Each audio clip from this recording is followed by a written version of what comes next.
राष्ट्रवादी काँग्रेस शरदचंद्र पवार पक्षाचे अध्यक्ष आणि ज्येष्ठ नेते शरद पवार यांची प्रकृती अचानक बिघडल्याची माहिती समोर आली आहे।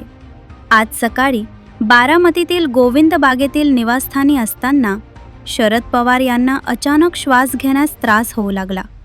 छातीत कफ साचणे, सतत खोकला आणि दम लागण्याची लक्षणे जाणवू लागल्यानंतर त्यांना तातडीने पुण्यात हलवण्यात आलं।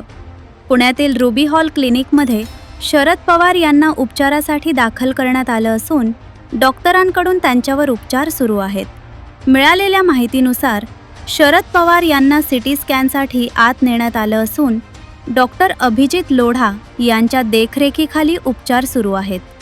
सध्या त्यांची प्रकृती स्थिर असल्याची माहिती डॉक्टरांनी दिली आहे। शरद पवार यांना व्हायरल इन्फेक्शन झाल्याची प्राथमिक माहिती आहे। याच कारणामुळे खोकला आणि श्वसनाचा त्रास वाढल्याचं सांगितलं जात आहे। शरद पवार लवकरात लवकर बरे व्हावेत अशा शुभेच्छा कार्यकर्ते आणि समर्थकांकडून व्यक्त केल्या जात आहेत।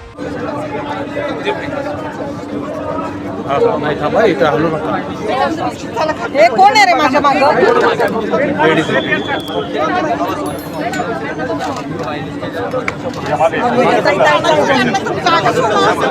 तिकडे नाही मारे